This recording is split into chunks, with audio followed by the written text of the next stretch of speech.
Well, my grandfather was a tiny landlord, was considered, after liberation, was considered to be a bad guy. So I know how tough it was when I was a kid. I went to the Hangzhou Hotel, now called Hangzhou Shangri-La Hotel, because that was the hotel can receive the foreign visitors. So every morning for 9 years, I showed them around as a free guide. They taught me English. And I think that changed me.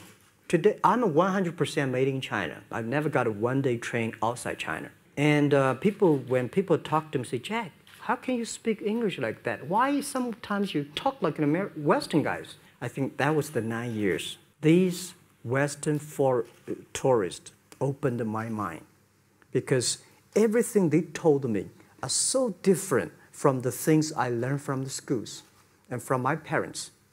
So now I have a habit.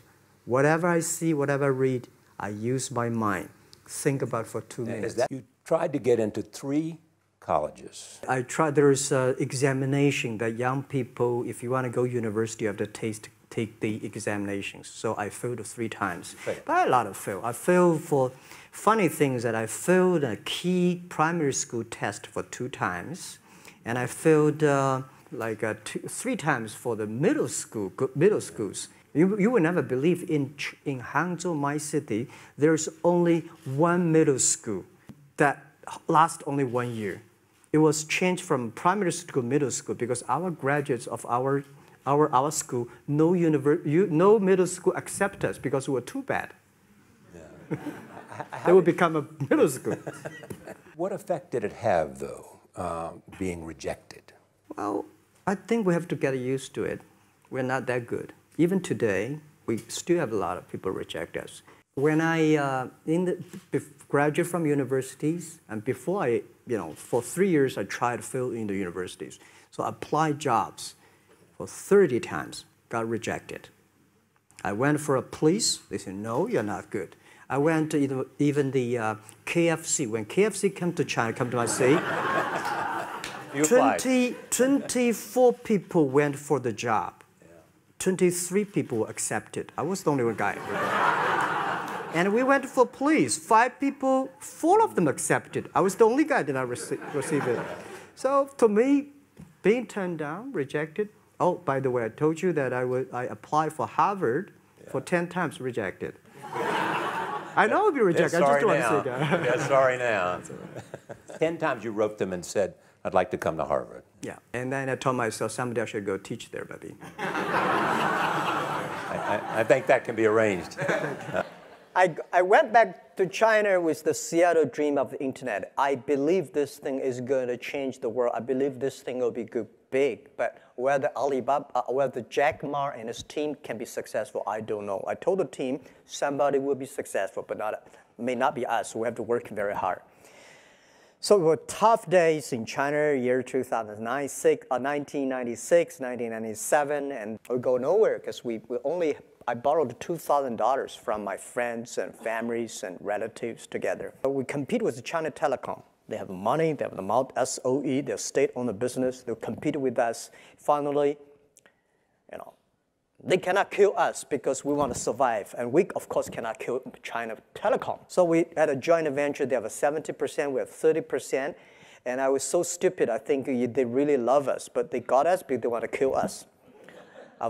7 boss seats, they have a 5, we got a 2. Everything, without even say our idea, say we don't like it. So I say, maybe I should go to Beijing, join the government. Maybe they can help us promoting the internet. So we went to Beijing, joined the MOFTEC, Ministry of Foreign Trade, as a part-time job, contract for 14 months.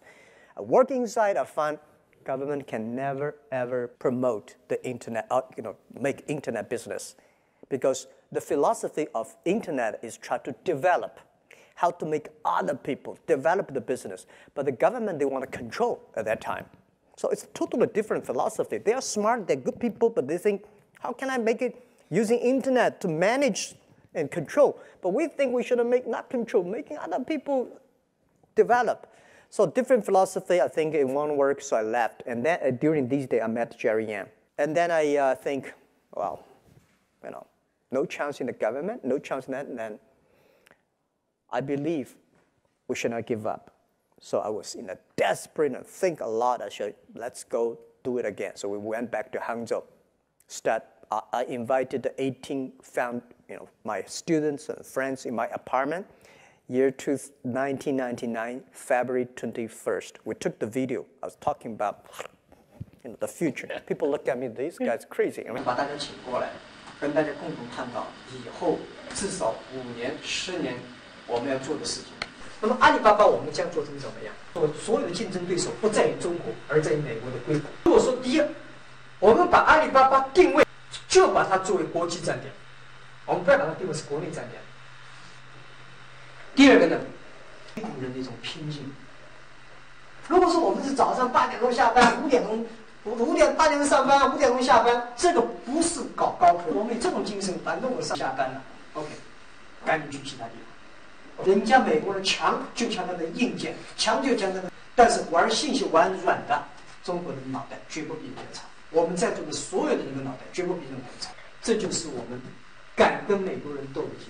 如果我们是好的 team， 好的团队，我们自己知道，我相信我们是可以以一当五，这个梦不会破，这个泡沫不会破。我们为后面的3、5年所付出的代价是非常惨重，只有这样的惨重的代价，才会赢得我们未来的取得的成功。那么，目标是2002年，阿里巴巴上市。But most people cannot find jobs. So say, well, if you have an idea, let's do it. And then, well, good thing is that we keep all the video. Our company probably kept the most of the videos. And most of the companies. Yeah. Every meeting we had in the past 16 years, we videotaped because we know everything, every mistake we made, every decision made in the future, we will give our young people to study us. We're going to open in every 10 years. So 1999, we started the business. And people ask, why not Beijing, Shanghai, why Hangzhou? Back then, Hangzhou is nowhere. And I think at that time, Nokia was so good at that time. And I say, guys, where's Nokia? It's a thing that some small island headquarters there. It's not where you are. I don't see it. It's where your heart is, where your vision is. So we said, Beijing, they love SOE, state-owned business. Shanghai, they love multinational companies. IBM, Microsoft, they embrace you. Startup, entrepreneur, forget it, right? So I said, if in Beijing, we're nobody. In Shanghai, we're nobody. If we go back to Hangzhou, we're the only child of the local family. So we started. People don't like it. So many people I talked to at that time for Alipay, they say, this is the stupidest idea you have ever got. But I say, I don't wear the stupid clever as long as people use it. Now we have 800 million people using this Alipay. I'm very thankful for all the investors because 1999, year 2000, and even at the Yahoo time, a lot of people say this Jack is crazy. He's doing something that we don't understand. A lot of venture capitalists give you money because there is such an American model already there. But they say, Alibaba, we don't see this kind of model, right? They say Jack's crazy. Yeah, this is crazy guy. I mean, I remember my first time in Time magazine, they call me Crazy Jack. I think crazy is good. We are crazy, but we're not stupid. If everybody agree with me, if everybody believe our idea is good, we have no chance. You love Forrest Gump. I love Forrest Gump. Well, why do you like him? Simple, never give up. People thinking he's dumb, but he knows what he's doing. And I was very depressed the day, year 2002 or 3 in the States, when oh, no, a bit earlier than that. I was very depressed when I could not find out a way for the internet. And I watched the movie in my friend's home, Forrest Gump. When I see him, I think, this is the guy we should learn from. Believe what you're doing, love it, whether people like it, don't like it, be simple. And like the word, life is like a box of chocolate. You never know what you can get, right? I never know I would be here talking to you and talking to Charlie Rose. I never know. But today I made it. I told my people in my apartment 15 years ago, guys, we have to work hard, not for ourselves. If we can be successful, 80% of the young people in China can be successful. We don't have a rich father, powerful uncle. We don't have $1 from bank, 1 cent from government. Just work as a team. So what do you worry about? I worry about it today. Young people, a lot of young people lose hope, lose vision, and start to complain. Because we also have the same period. Because when it's not a good feeling being rejected by so many people. We also depressed, but at least later we find that the world has a lot of opportunity. How you see the world, how you catch the opportunity. So, in the Hollywood gives me a lot of inspiration. Do you want your husband to be a rich person, or you want your husband to be a respected person? She said, of course respected, because she never believed, and I don't believe we'll be rich people. We just want to survive. And tell them that if Jack, I don't think in this world there are a lot of people be rejected more than 30 times. If we, the only thing we never give up, the only thing we're like a Forrest Gump, we keep on fight. We keep on changing ourselves. We don't complain. Whether you were successful or not successful, I find that people, when they finish the job, if they make the mistake, if they fail, if they always complain the others, this guy will never come back. If the guy only check himself, yeah, something wrong with me here, something wrong with me there, this guy has a hope. I'm a lucky guy. I will say whether I'm the luckiest guy or unluckiest guy in the world. Unluckiest because I go nowhere. I don't have a privacy. I never thought I could be like that. And people say ugly looking, but I think I'm a unique looking person. Right? People remember me. Nobody will call you handsome. I know that. So you have a terrible view of judgment. So with my background, my family background, with my education background, I would be like -2 or -3 if this is 0. Honestly, because I know who I am from my father, my mother, and my aunts. Nobody in my family that is like a government officer, a business leader. That is why in the past 20 years, we never got even 1 cent from government, 1 cent from the China banks. Because you don't have any guanxi, right? So that you just have to do from scratches. And with no matter how hard I work, I probably like a 2 or 3 if there's a 10, 2 or 3, that's my top. But today I'm like a 6.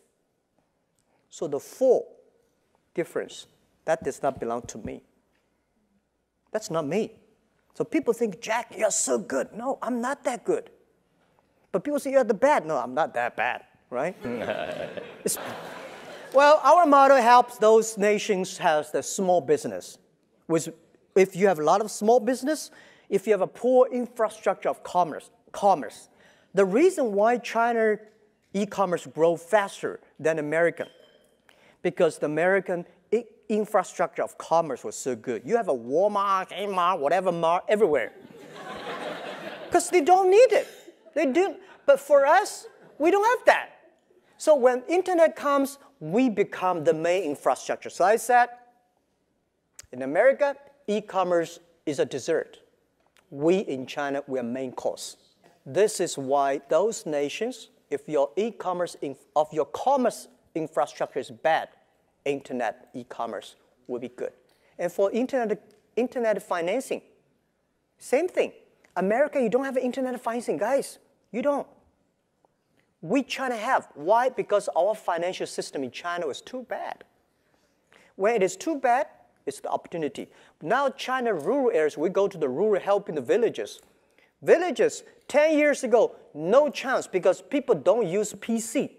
Too complicated to use PC. Today, everybody have a mobile phone. So villagers, e-commerce, internet grows so fast. This is why maybe Indian country like Egypt, those with good population, poor infrastructure, young people. Your nation has a great young people, it's a great opportunity. When you have young people, it's growth. But don't mean you have old people bad, but young people, they are the changer, they're the shapers of tomorrow.